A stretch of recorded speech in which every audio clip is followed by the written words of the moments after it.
Okay, good evening, everyone.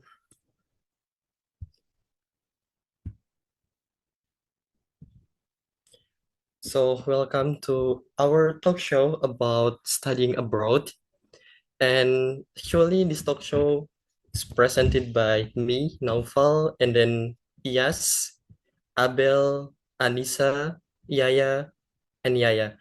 So, actually, in this talk show, we will discuss about the preparation until the thing that we should do when we studying abroad. So before we start our talk show, let me to introduce our speaker today. She is Kanadia.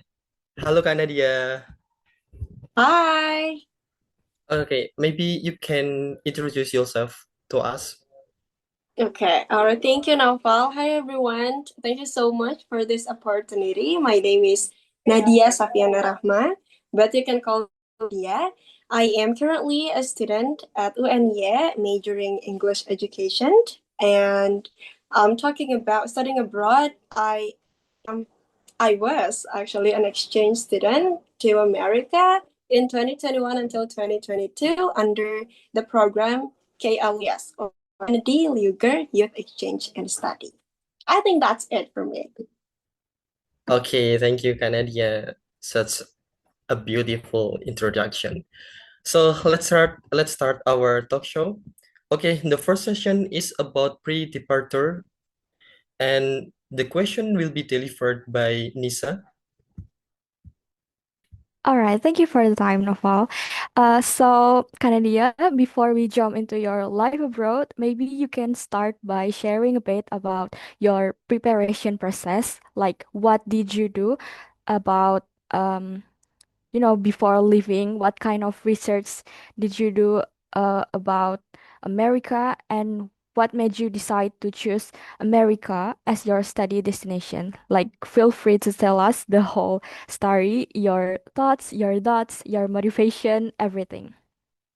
Okay, thank you, Nisa, for the question. Yes, talking about study abroad, I think the preparation is one of the important things that we need to do, right? So for me personally, I think what I did back then, I did research about the program itself, the program that you want to apply for, the program that you will join, because it will affect how what will you do during the program itself. For me personally, because my program is about intercultural exchange, right? So it's not focusing 100% about academic. So, oh, I know that this program focus on the culture exchange itself.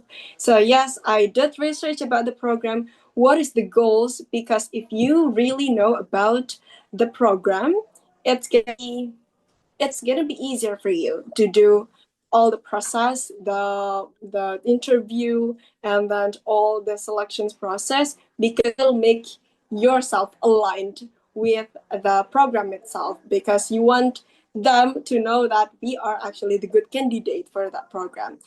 Please do research about the program itself. And for the question, why did I choose America? If you want to get the honest answer, because okay, I know that studying abroad is expensive, right? I don't have that much money to do it. So okay, that means I need to get the scholarship.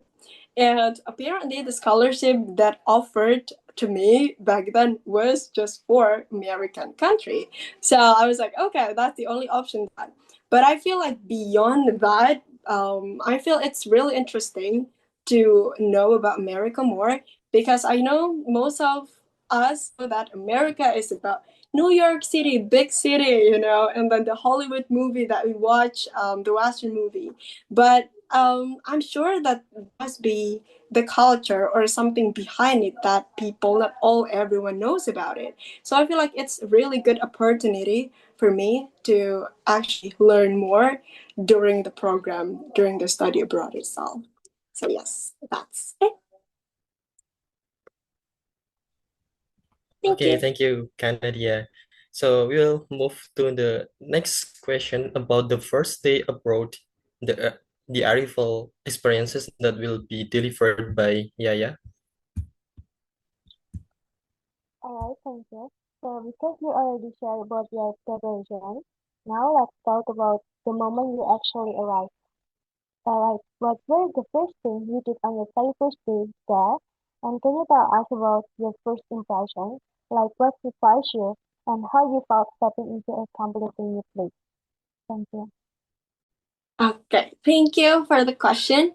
So the first thing that I did when I arrived, that's actually a good question. So here's the thing: the first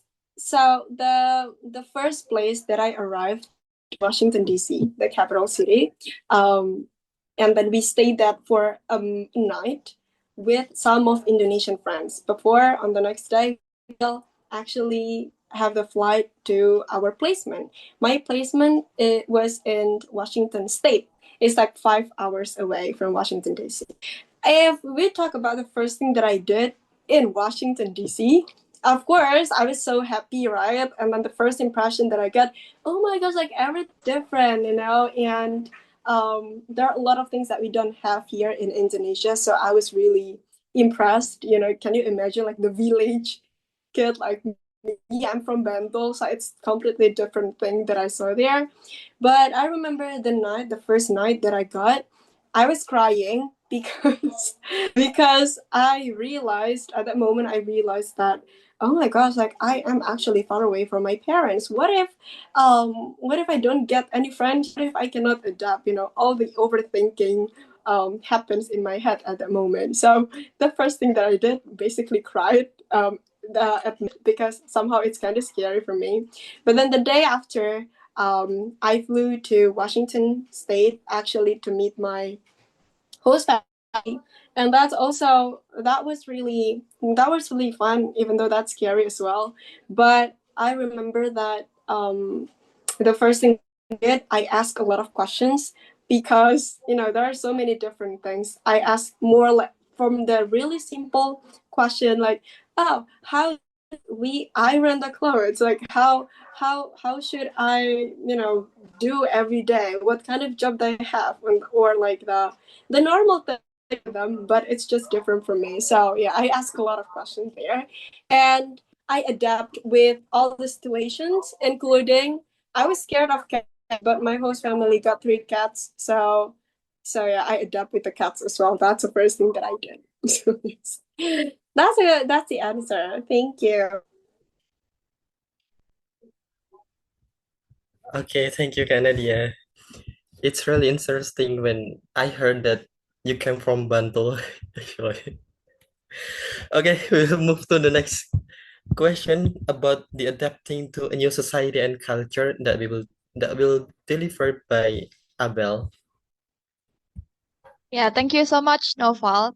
Okay, Kanadia, we actually want to hear about your adaptation process. Like, what cultural differences or culture shocks did you experience, and how did you deal with them? You can just be honest and share the funny moments or the awkward ones and the challenges, just everything that shaped your experience living in a new culture.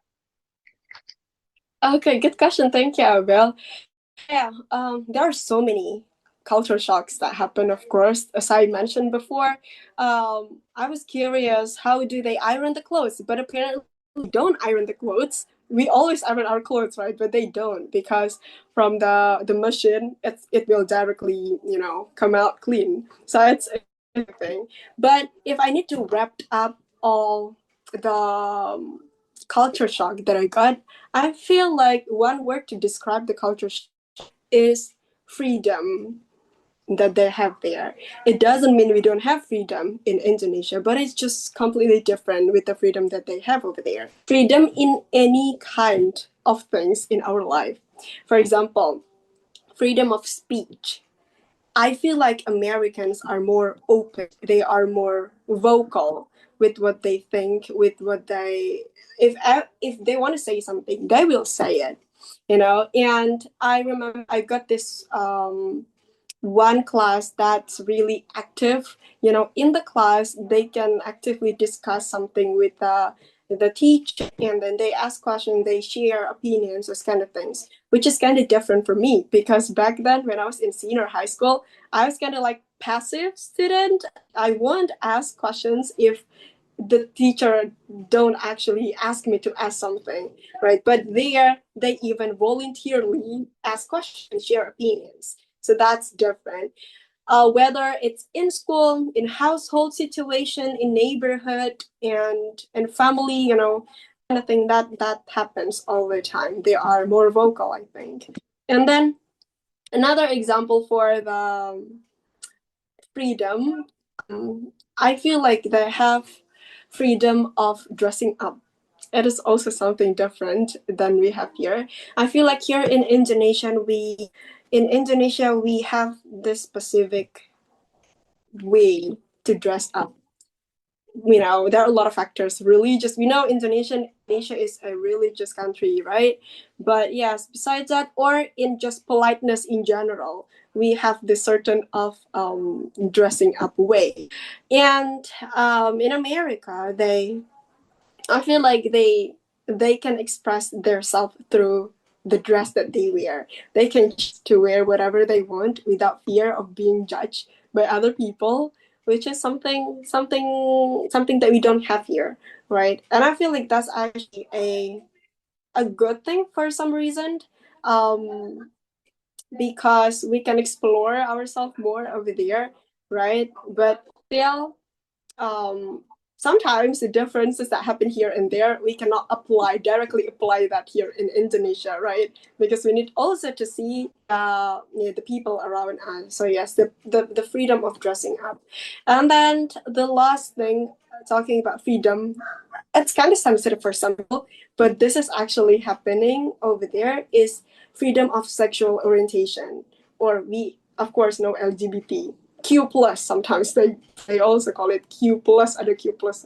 So I feel like the way we see that thing LGBT is really different with the way they see LGBTQ plus over there. They support that, they normalize that, and you can clearly see everywhere people support LGBTQ. Meanwhile, it's completely different. It's completely opposite thing that what we see from the eyes of the nation, right? So it is something strange for me, and I was kind of shocked when I know that fact. So yes, yeah, the freedom itself, I think, is the biggest culture shock that I got. And talking about how did I overcome that, I feel like the the really important thing to face the difference is to respect them, because I feel like if we respect them, they will also respect our choice. And realize that I was the only in my school, in the really big school, I was the only Muslim girl. I'm the only one who wear hijab as well. So it's, people can notice me really easily because I was different from my appearance, right? So yeah, if I respect them, I believe that they will respect me as well. And then the second thing that I feel really important to do is to filter everything. Respect doesn't mean we support them, right? Because of course we have to filter that. For example, in the case of LGBTQ plus, it is something normal there, but of course I cannot normalize that. So that's why filtering everything that I got is really important. If I feel like, oh, it's not aligned my beliefs, okay, I respect the people, but that doesn't mean I support that. So yeah, respecting and also filter things to overcome the differences. I guess that's for me, Abel. Thank you. All right, thank you, Kanadia. And then we move to the last session about the academic life and then life studying abroad in America. So this question will be delivered by Yes. All right, thank you very much, Naufal. So, guys, we reached the last question of that list. Really, let's dive into your academic journey. Nadia, I also ask you about like what is the most things that is challenging to you when you were studying in America, and how you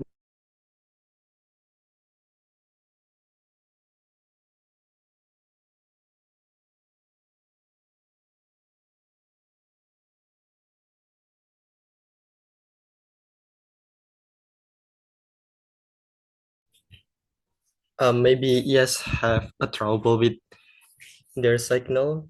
So maybe I'll deliver the question for Canada. So the question is, what is the most challenging in the learning process that you face when studying in America? Okay.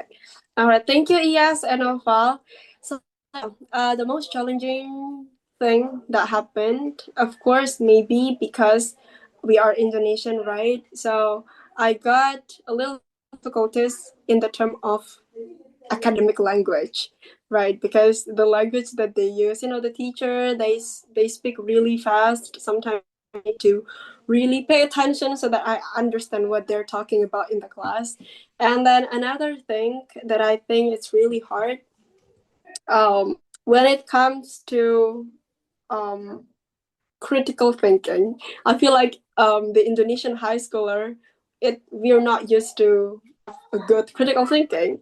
As I mentioned before, if we need to ask something, sometimes we are confused. We want to ask, but we are confused, right? Meanwhile, I was forced to actually ask questions, to actually share my opinions, no matter how small the opinion is, but they really respect it. So at that moment, my biggest challenge is to, and at that moment, there is no GPT. So I actually need to think by myself. What kind of question should I ask? What should I say after this? Because we need to contribute something in the class, right? So that's kind of hard for me to actually to think every day, and then to actually say something in the class and share my opinion in it. So that's kind of hard. But as time goes by, I think it gets easier and easier because okay, my brain, I think it's trained to think more. So as time goes by, it's getting better. So yes, that's the hardest part for me.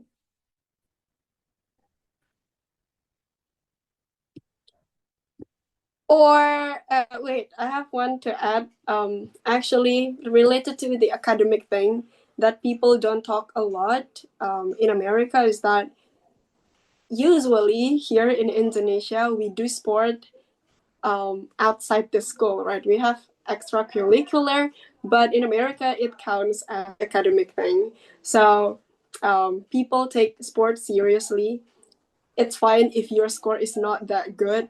If you are an athlete, you're good sport, you will easily get the university. So that you will find a lot of athletes there. And because of that, I enjoy sports. And apparently it's really hard because they really do it seriously like an athlete. Every day they do it after school.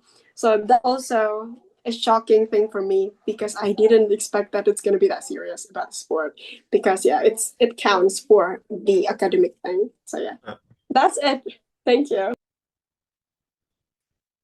Okay, thank you, Canada. Okay, so maybe from the audience, do you have any question for Canada? I have a question for Kak Nadia. Okay, go ahead, Nadia. Um, how did the university's academic system work there? Like, your class schedules and grading or attendance, and how different was it from your home country? Okay, thank you, Nadia. We have the same. So thank you for the question. So yeah, in my experience, because I went to the high school, so the one that I can compare is about the high school, right? So first thing first, the system is really different. We got the moving class system. It is similar like we got here in university. We did that in high school as well.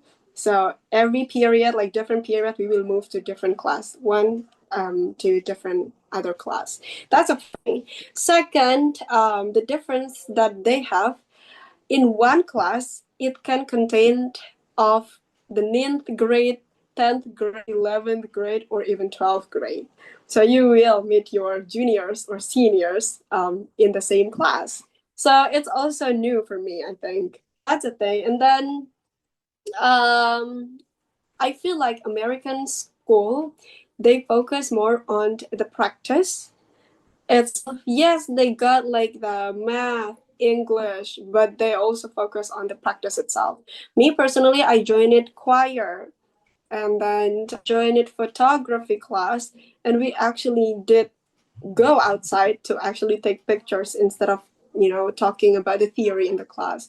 I did food and nutrition. It like the class, if you can imagine, it's like master chef room on TV, but they have it in high, so that's fun. And yeah, and then also like there's art class, or even you can take like the wood class and this kind of thing. You make wood, this kind of thing. Yes, that's different. You can also choose your own subject. It's not like what we got usually in high school. You can choose whatever that you're interested to take to learn. You can take that. So that's really different. And I feel like the relation between the teacher and students also different than we have here in Indonesia. They are more close, I think, because we here in Indonesia we tend to be polite. We have the honorific name Miss, but you can basically call the teacher there by directly their name. So it's also different. And talking about grading, for the grading, it's not really different than what we get here in Indonesia. And the thing that I learned by learning here and there is that even though it's different, that doesn't mean this one is better than that one, or Indonesian is better, American is better. I think both are good, but it's just different. The American system, they are made for American, right? Indonesian system are made to Indonesian students. So yes, that's what. Thank you. All right, thank you, Kak Nadia. You're welcome. Okay.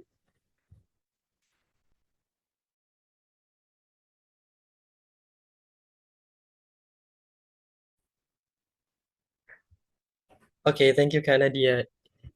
Is that answer your question, Nadia? Okay. Okay, is there any question for the audience?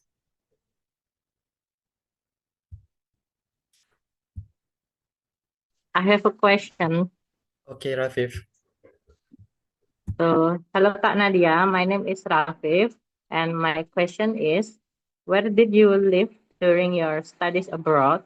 And I'm curious, was the dorm provided by the university, or did you have to find your own accommodation? Okay, thank you, Rafi, for the question. Okay, so for my program, we didn't go to the dorm. Instead, we got our host family. So just imagine there is one American family, and then directly they adopt me as a child. And can you imagine how awkward was it? Like suddenly I live with them in their family.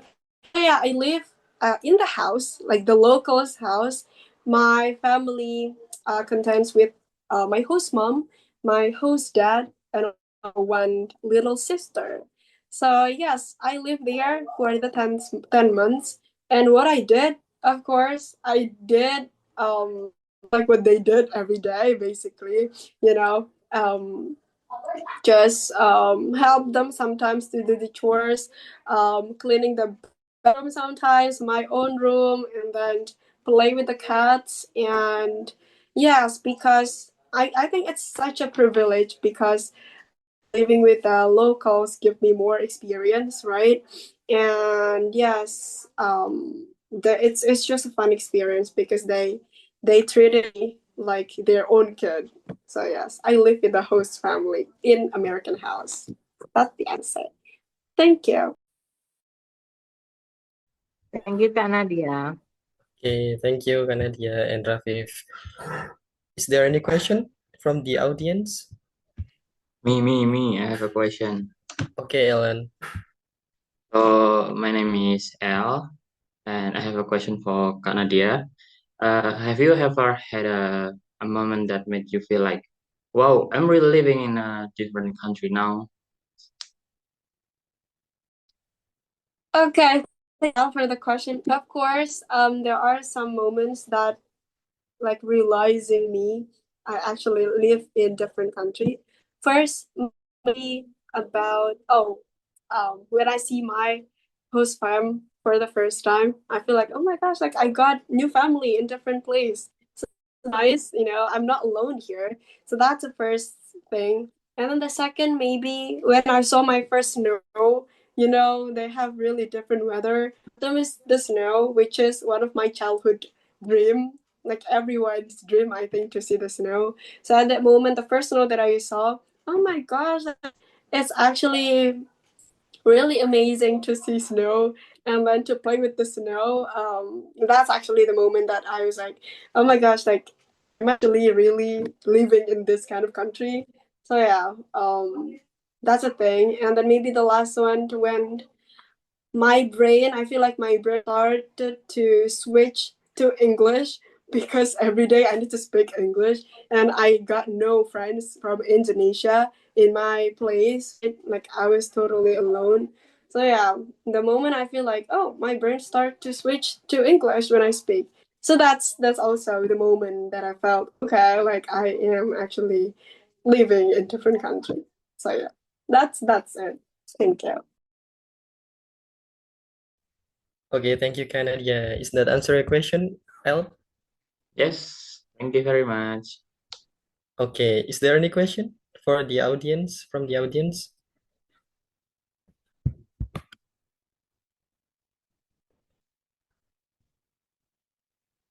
Okay, maybe last question from me. Uh, if you have another opportunities to study abroad, will you go to America, or maybe you want to try another country?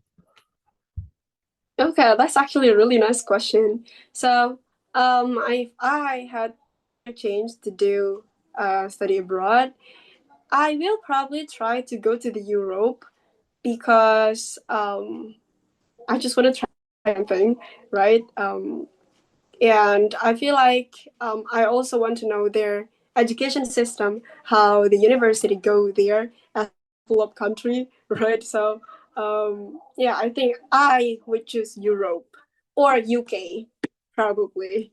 So yeah. Okay, Kanadia. So I think that's all about our talk show today. Thank you for your participation to joining as a speaker in our talk show. And maybe we can end our talk show with a documentation, maybe? Abel or Nissa? Yes, I'm ready. Okay. 1, 2, 3. Okay. One more. 1, 2, 3.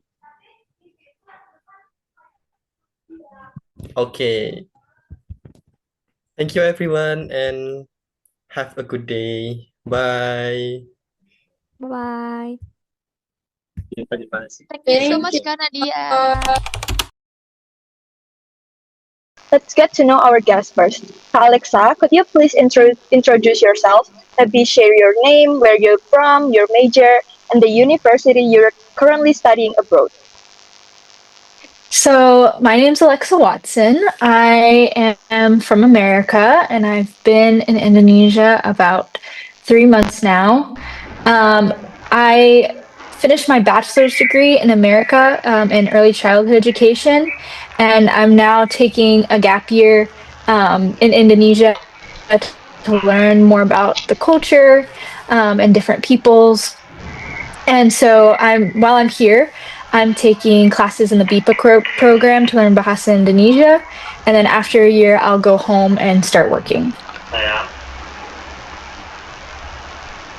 Okay, thank you, Alexa, for introducing yourself. So right now we'll move to session 1, that is pre-departure. So for this session, the question will be delivered by Anissa. Is that you? Yes, it's me. Okay. All right, thank you. Hello, Alexa. So I'm going to start the first session, and it's about departure. But before we get into your stories here in Indonesia, we would like to start from the very beginning. And Alexa, could you share a little about Okay. your preparation before coming to Indonesia? Maybe what you researched beforehand and what made you decide to study here. And please feel free to answer however you're comfortable. Yeah. So I actually, the first time I came to Indonesia, specifically to Yogyakarta, was about 3 years ago. I actually have family that lives in the city, and so I came to visit them. It was a brief visit for like 10 days, and I just really, really loved Indonesia and the culture here and how beautiful it is. So I decided that I wanted to come back, and so you can say that my prior experience or my prior like research was just coming here and really, really enjoying the people and the culture here, and that's what made me want to return. Okay, thank you, Kak Alexa and Anissa. So right now we'll continue with session 2, the first day abroad.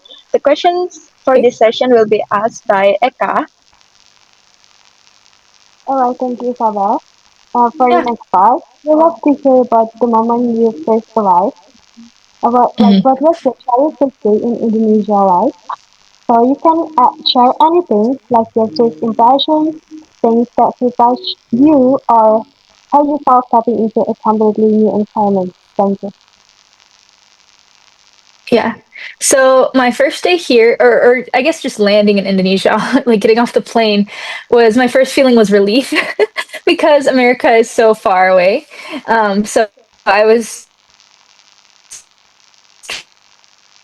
traveling for around almost 4 hours to get. Um, and I was just so excited to be in Indonesia.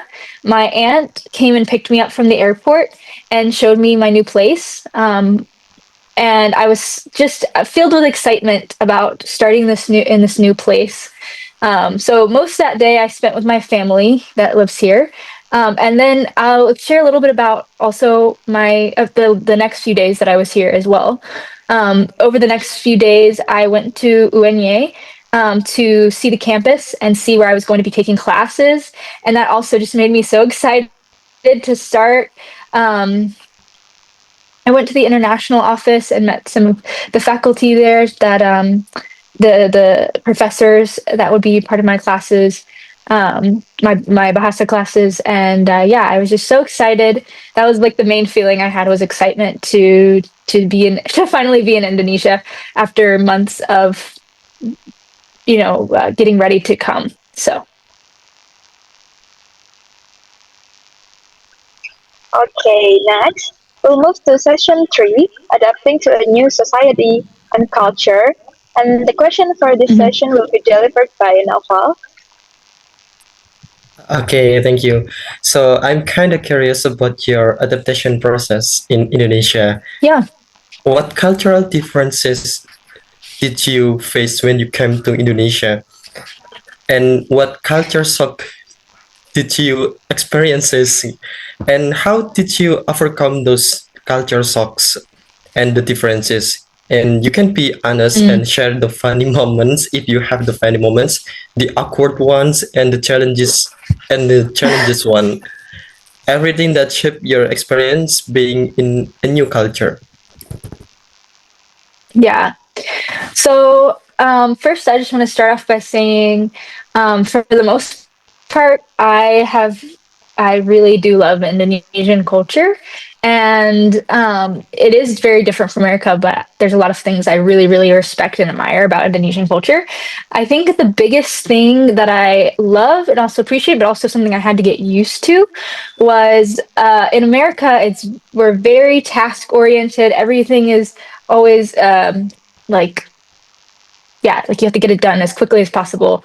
And here in Jogja, it's much more like slow living, much more people centered, community centered. And as Americans, sometimes it can seem inefficient, but also it really has taught me just to like slow down, enjoy the moment, enjoy the people that are around me. So yeah, that's something that I had to get used to, but it's something I've come to really, really enjoy in Indonesia. I also really love Indonesian food. Um, and I almost haven't really even missed like Western food because I really, really enjoy Indonesian food. Another thing that it's a little bit different in America is, or I guess one of my favorite things about Indonesia is the people I've met. I've made so many new friends and learned so many things about Indonesian culture, about different people. And so I've really, really enjoyed that. And just, I've made so many memories here already that I'll never forget. So, Okay, thank you so much for the explanations. yeah. Okay, right now we'll go to our final session, which is Mhm. session 4, the academic life abroad. And the question will be asked by Iyas.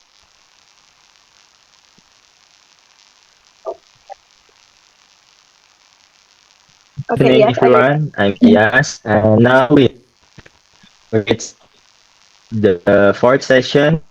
So let's dive into your academic journey. I wanna ask, like, what challenges did you face while studying in Indonesia? Like, is it language or the teacher or your family? And maybe share how the classes were, the workload, the environment, and how you manage fitting as an international student. Yeah.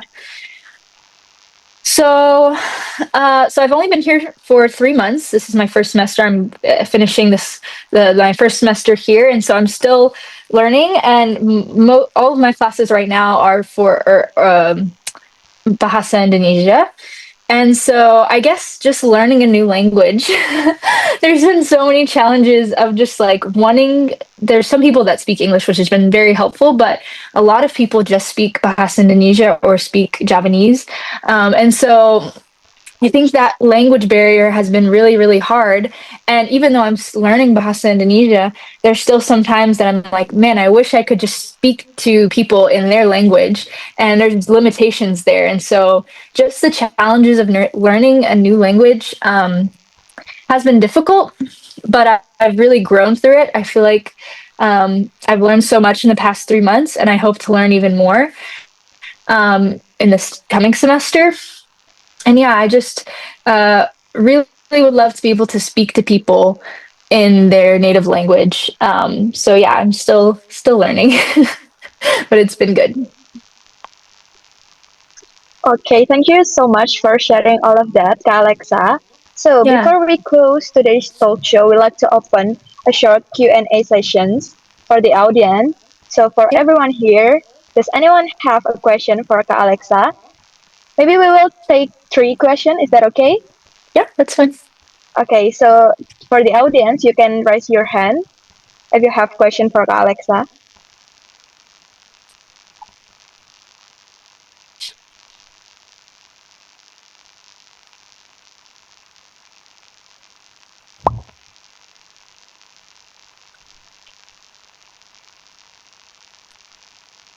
All right, Muhammad Rafi, I think he is raising.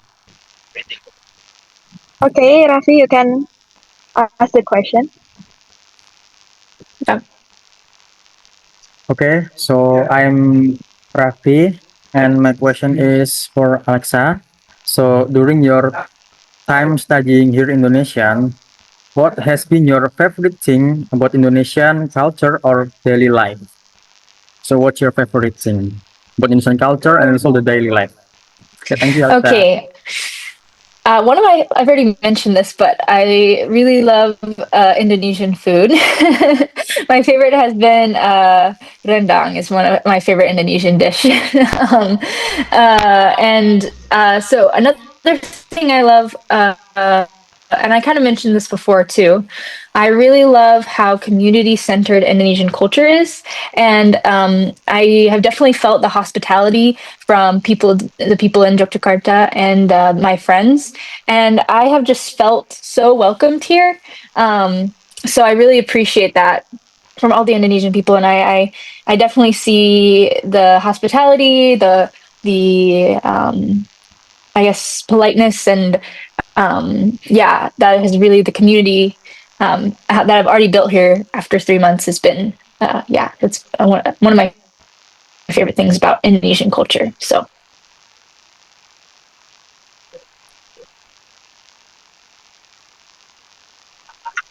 Okay, thank you so much for answering that, and thank you so much, Rafi, for asking to Alexa.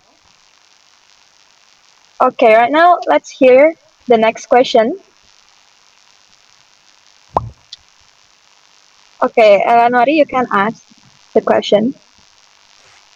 So, Alexa, my name is Elan, and my question for you is, if you could give one piece of advice for the future international students coming to Indonesia, what would it be?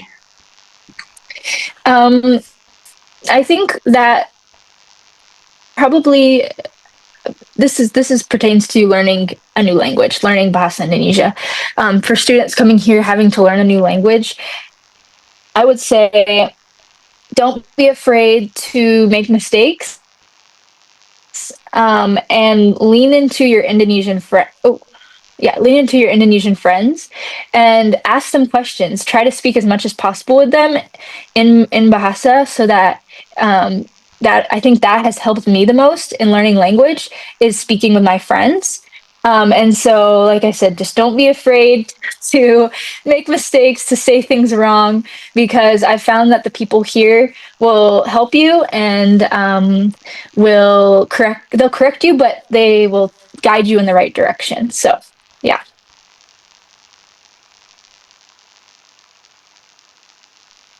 Okay, thank you very much, Alexa.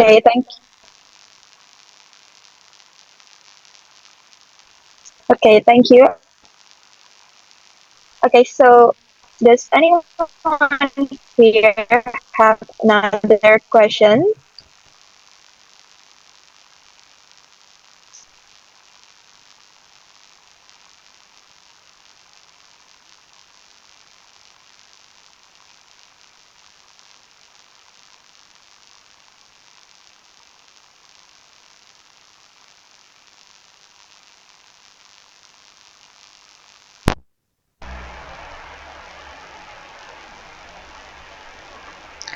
I actually have question for you. So Yeah. I'm kind of curious, like, how did you build your social circle in here? Like, was it easy or difficult to make friends with Indonesian students? Um, I felt like it wasn't difficult. I'm definitely an extrovert. It was something that making friends was something I was a little bit worried about before I came because before moving to Indonesia, I lived in the same place my whole life. And so all of my friends back in America were friends, pretty much friends I've had for years. And so I was a little bit worried, like, oh, am I going to be able to make friends? How am I going to do this? But it has been, like I said before, Indonesians are so welcoming, and like I said, I'm also an extrovert, so that might be helpful. But yeah, yeah, I've found it really easy to. I've met friends on campus. I got invited to some university events, which has also helped me find friends. I've gotten connected to some like university like clubs, I guess, that aren't really affiliated with any specific university, but I've also made friends there. And then from those friends, I've found mutual friends and their friends as well. So yeah, it's actually hasn't been as difficult as I thought it would be to make friends here. And I think that's due partially to how kind you all are. So. Okay, thank you, Anissa, for asking Kak Alexa. So actually, I have some question for you, Kak Alexa. Okay, so based on your experience, what was the most unexpected cultural difference you encountered in Indonesia? Hmm. Um, Probably something I really respect is in Indonesian culture is how much religion is and culture are mixed. In America, it's not like that very much at all. Your religion is very much separate from uh, you culture and society. So that's something I really respect, and I've learned lots about Islam since I've been here, and just got to hear stories, personal stories from people as well. Okay, so actually, I have another question, one more question, and maybe that is the last question. So, Kak Alexa, where did you live during your studies in here? Was the dorm provided by the university, or did you have to find your own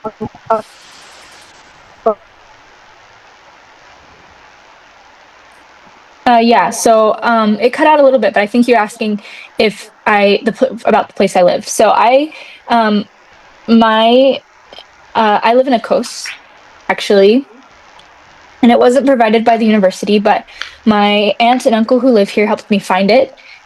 I feel like Indonesians find that odd that I don't live with my aunt and uncle, but it's I guess it's more similar to American culture, like it's very individualized. I have my own coast, but it's close to my aunt and uncle's house, and I really enjoy living here. Yeah, I'm right across the street from some really good coffee shops, so I'll go there and study, or go there and just talk with friends. So yeah, I really enjoy where I live, and yeah, they helped me find the place, and it's very, very nice.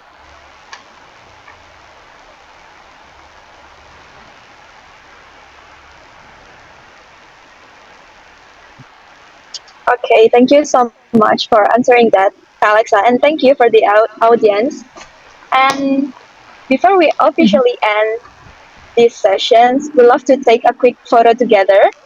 If possible, the audience, can you please turn on your camera? And Anissa, can you take the picture? Yeah, sure. Okay. Okay, are you ready? Okay, 1, 2, 3. Done. Okay, another one. 1, 2, 3. Okay, it's done. Okay. Okay, once again, thank you so much, Ka Alexa, for being here and sharing your experiences with us. Your story and your insights are truly valuable, and we really appreciate your time. And to everyone here, thank you for joining and participating. We hope today's sessions inspire you in your own journey, whether it's studying abroad or